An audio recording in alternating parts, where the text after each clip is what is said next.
पृथ्वी को कौन घुमाएगा, किससे घूम रही पृथ्वी, लॉजिक दो कुछ। कहां से घूम रही पृथ्वी, किसके कारण से घूम रही, कौन घुमाने वाला है, कुछ बताओ तो।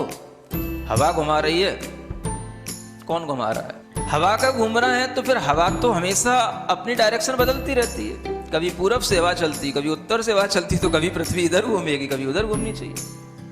क्या घूमता है, कौन घुमाता है। अगर कोई पृथ्वी को, और जिसकी भी स्पीड बताई जाती है लाखों किलोमीटर में, वो इसकी जो है स्पीड से घूम रही है, इतनी स्पीड से अगर कोई चीज़ घूमेगी तो उसके आश्रित रहने वाला जो जल होगा, समुद्र होगा, उनका पानी कहाँ जाएगा।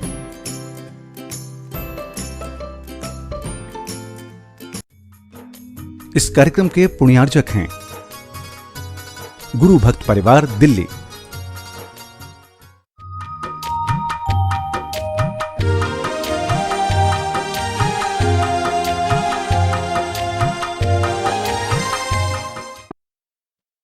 ओम अरहम नमः। अरहम ध्यान की इस श्रृंखला के तीसरे दिन में आप सभी का स्वागत है। संत शिरोमणि आचार्य गुरुवर श्री विद्यासागर जी महाराज की जय। अरहम श्री मुनि 108 प्रणव निसागर जी महाराज की जय। पहले 2 दिनों में हमने नमोकार के बीजाक्षरों का ध्यान विभिन्न रंगों के प्रकाश के साथ किया। आज इस श्रृंखला के तीसरे दिन में गुरुवर हमें अरहम बीजाक्षर, जो कि शुद्ध सिद्ध आत्माओं का प्रतीक है, उसका एक अत्यंत मनोहारी ध्यान कराने जा रहे हैं। आइए इस गतिमान अरहम की यात्रा का साक्षात्कार करें और अपने स्थान से ही 3 लोक के भ्रमण का आनंद अनुभूत करें। गहरी श्वास लें, नाभि तक वो श्वास पहुंचे।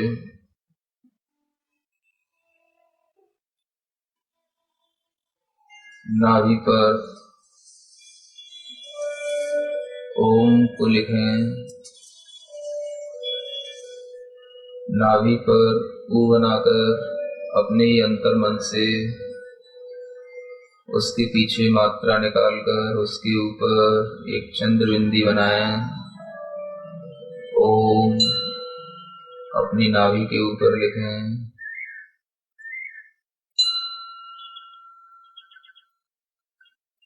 मन को प्रसन्न रखें, चेहरे पर हल्की सी प्रसन्नता लाएं, बहुत रिलैक्स के साथ। नाभि पर ओम,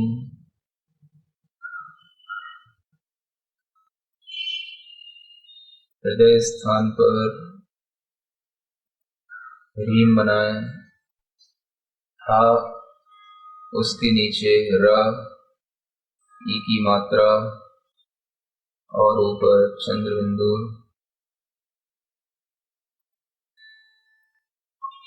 हृदय स्थान पर अपने मन से ह्रीम को हमने बना दिया और ऊपर कंठ स्थान पर आए, श्री लिखें। जैसे हम अपने घर की दीवारों पर लिखते हैं, श्री लिखें अपने कंठ पर, अपने अंतर्मन से। उस पर भी चंद्र बिंदु ऊपर बनाएं, बिल्कुल स्पष्ट लिखा हुआ हमें दिख रहा है। देखते जाएं अंतर्मन से और ऊपर चलें, जहां हमारी दोनों भुएं मिलती हैं। नासिका की उत्पत्ति का स्थान, दोनों आंखों के दोनों भुवों के बीच में जो जगह है, उसे ज्ञान केंद्र कहते हैं। वहां पर अरहम लिखना है, अपने अंतर मन से अ बनाकर, ह बनाकर उसके ऊपर एक रेफ लगाकर, ई की जो मात्रा ऊपर लगाई जाती है वह लगाकर चंद्र बिंदु उसी के अंदर बना दें।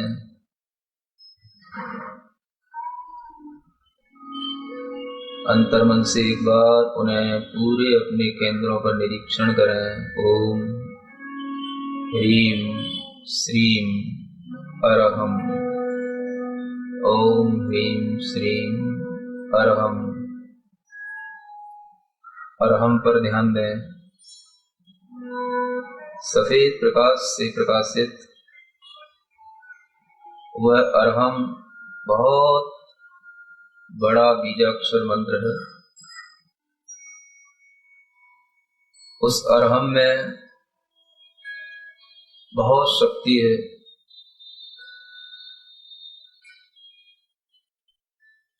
तीनों लोकों में उससे बड़ा गतिमान और कोई अक्षर नहीं है। सबको अपने वश में करने वाला वह अरहम किसी भी देव देवता से डरने वाला नहीं। इस अरहम बीजाक्षर का जो ध्यान करता है उसे दुनिया में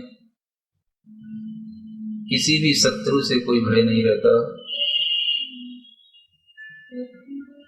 देवता उसके चरणों में नमस्कार करते हैं, भूत प्रेत उससे कोसों दूर भागते हैं। इस अरहम को अपने ज्ञान केंद्र पर प्रकाशमान होता हुआ देखें।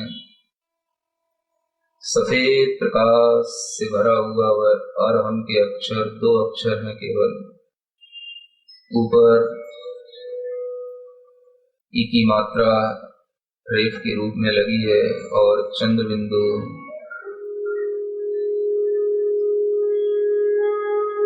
इस अरहम की बहुत गति है। इस अरहम को अपनी आंखों की पलकों के ऊपर रखें। कभी सीधी आंख की पलक के ऊपर, कभी बाईं आंख की पलक के ऊपर अरहम अपनी नासिका के दोनों छिद्रों से अपने मुख में ऐसे प्रवेश होता हुआ देखें। अरहम यह गतिमान हो रहा है। हमारे तालु स्थान पर मुख के अंदर जहाँ जीभ ऊपर की ओर टकराती है उस तालु स्थान पर ये अरहम पहुंचा है। कंठ स्थान पर ये अरहम। गहरी सांस लें। हृदय स्थान तक इस अरहम को पहुंचाएं और गहरी सांस लें। नाभि स्थान तक इस अरहम को पहुंचाएं। इस अरहम को रोक पाना बहुत कठिन है। अपने शरीर के अंदर इस अरहम को अपनी रीढ़ की हड्डी के पिछले भाग पर घुमाएं।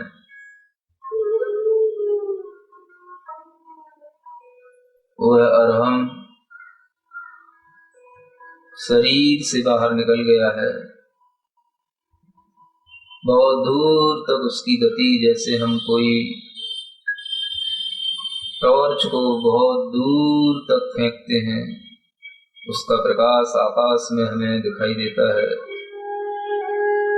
दूर तक उसकी बिंदुएं हमें दिखाई देती हैं। ऐसे ये अरहम बहुत दूर एक क्षण में यह कैलाश पर्वत पर पहुंच गया। अगले ही क्षण में यह चंपापुरी पहुंच गया। अरहम घूमता हुआ देखें, इसकी गति बहुत तीव्र। इस अरहम को वश में करना दुनिया की समस्त शक्तियों को वश में कर लेना है। अगले ही क्षण में सम्मित शिखर की पार्श्वनाथ भगवान की टोक पर इस अरहम को देखें। जैसे लाइट जब हम दूर फेंकते हैं तो हमें उसकी केवल किरणें कुछ बिंदुएं दिखाई देती हैं, ऐसे ही लाल बिंदुओं के रूप में, सफेद बिंदु के रूप में यह अरहम एक ही क्षण में यह सुमेरु पर्वत पर पहुंच जाता है। एक ही क्षण में यह हिमालय पर्वत पर आ गया।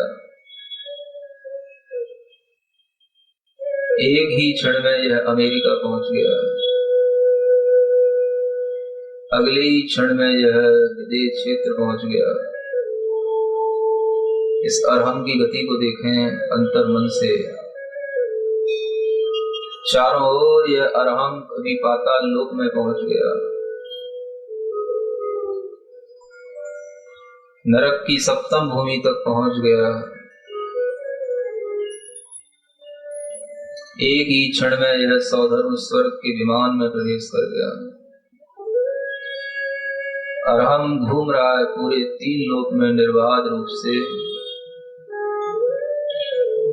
यह अरहम चंद्रमा के विमान से टकरा गया और चंद्रमा के विमान के ऊपर, उसी के ऊपर भौरे की तरह मंडरा रहा है। अरहम देखें, चंद्रमा के विमान से स्पर्धा कर रहा है। चंद्रमा का प्रकाश इस अरहम के प्रकाश से फीका पड़ रहा है। इस अरहम के अंदर की शक्ति निरंतर बढ़ती जा रही है, इसका प्रकाश, इसका तेज बढ़ रहा है। चंद्रमा के विमान से यह टकरा रहा है। चंद्रमा के प्रकाश को इसने फीका कर दिया। अगले ही क्षण में यह सूर्य के विमान से टकराने लगा। सूर्य के विमान के सामने घूम रहा है। सूर्य के विमान की आभा, उसका तेज इसके तेज से परास्त हो रहा है। निर्बाध रूप से घूम रहा है। नंदन वन में पहुंच गया। वहां पर रिद्धिधारी मुनि महाराज के चरणों में घूम गया,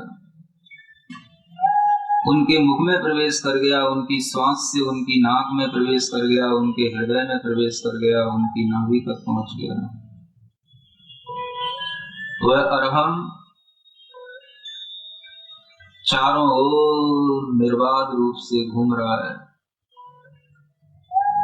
वह घूमते घूमते घूमते घूमते सर्वार सिद्धि विमान तक पहुंच गया। एक क्षण में सबसे ऊपर ऊर्ध्वलोक का विमान, जिसके आगे और कोई किसी का संसार नहीं, उस सर्वार सिद्धि से ऊपर और चला गया। अंतिम सिद्ध शिला के पास पहुंच गया। वह अरहम देख रहा है, अरहम में सब दिखाई दे रहा है। वह अरहम सिद्ध भगवान की अवगाहना में अवगाहित हो रहा है। अनंत अनंत सिद्ध भगवान पूरे 2.5 द्वीप की सीमा के अंदर अनंत अनंत संख्या में दिखाई दे रहे हैं। इतना गतिमान, इतना शक्तिमान, इतना सूक्ष्म पर्याय से परिणत हुआ अरहम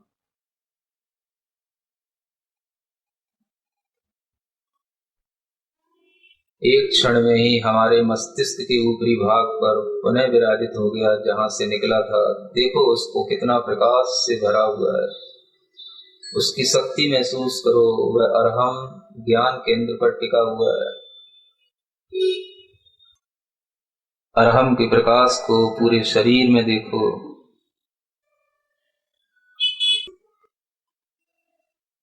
उस अरहम को अपनी नासिका के अग्रभाग पर बैठा हुआ देखो।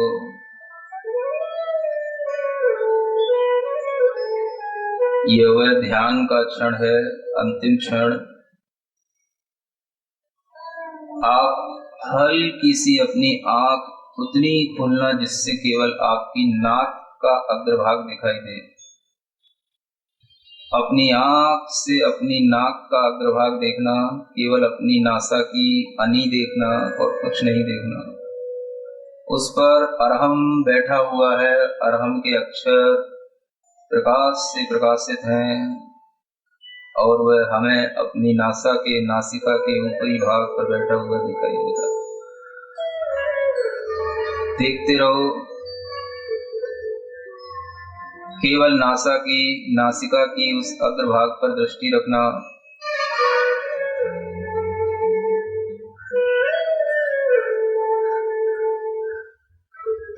यह वह अभ्यास है जिसके माध्यम से आप दुनिया के किसी भी व्यक्ति से अपनी बात मनवा सकते हैं। इस अरहम को इस स्थिति में देखने वाला जीव जो भी अपने मन के अंदर भावना करता है उसकी वह भावना पूर्ण होती है। इस अरहम को अपनी नासिका के नाक के अग्रभाग पर अपनी आंखों से देखो। यह नासाग्र दृष्टि जो अरिहंत भगवान की होती है वैसी ही बनाओ।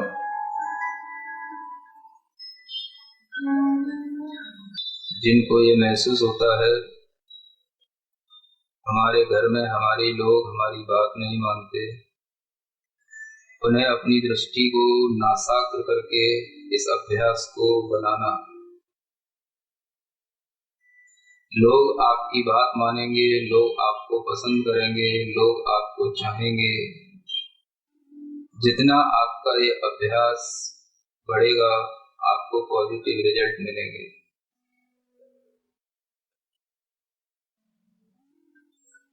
आपके बच्चे भी आपकी बात मानेंगे, आपके घर के सभी सदस्य आपकी बात मानेंगे। इस नासाग्र दृष्टि पर अरहम का चिंतन शरीर की, मन की सभी नकारात्मक ऊर्जा को बाहर फेंकने का और सकारात्मक ऊर्जा को भीतर प्रवेश कराने का बहुत बड़ा माध्यम है।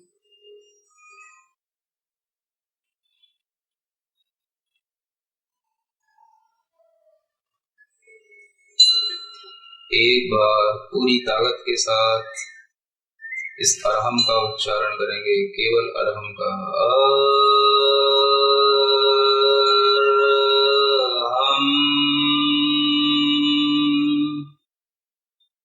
और एक बार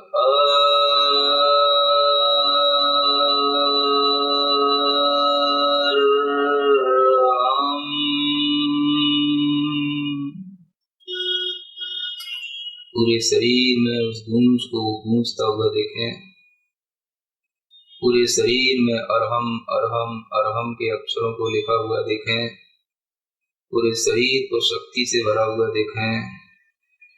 अपनी ही शक्ति से, अपनी ही ऊर्जा से इस अरहम को पूरे शरीर में गूंजता हुआ देखें। अरहम अरहम अरहम।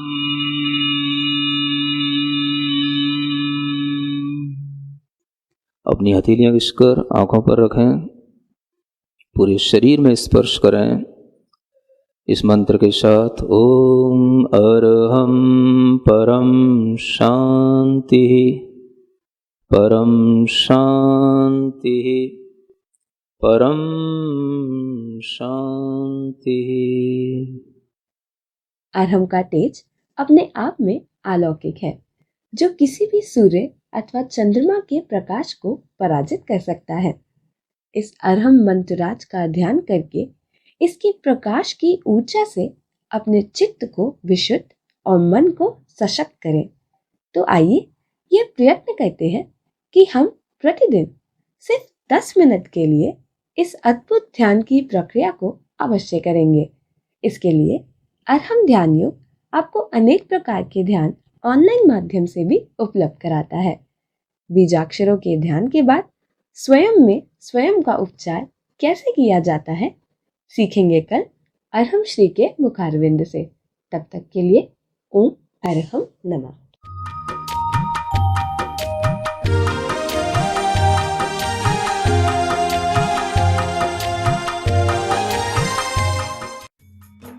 इस कार्यक्रम के पुण्यार्जक थे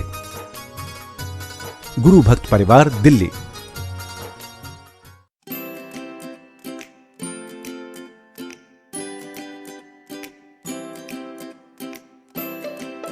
पृथ्वी को कौन घुमाएगा?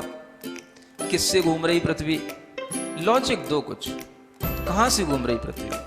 किसके कारण से घूम रही? कौन घुमाने वाला है? कुछ बताओ तो। हवा घुमा रही है, कौन घुमा रहा है? हवा का घूमना है तो फिर हवा तो हमेशा अपनी डायरेक्शन बदलती रहती है। कभी पूरब से हवा चलती, कभी उत्तर से हवा चलती, तो कभी पृथ्वी इधर घूमेगी, कभी उधर घूमनी चाहिए। क्या घूमता है? कौन घुमाता है? अगर कोई पृथ्वी को, और जिसकी भी स्पीड बताई जाती है लाखों किलोमीटर में, वो इसकी जो है स्पीड से घूम रही है, इतनी स्पीड से अगर कोई चीज़ घूमेगी तो उसके आश्रित रहने वाला जो जल होगा, समुद्र होगा, उनका पानी कहाँ जाएगा?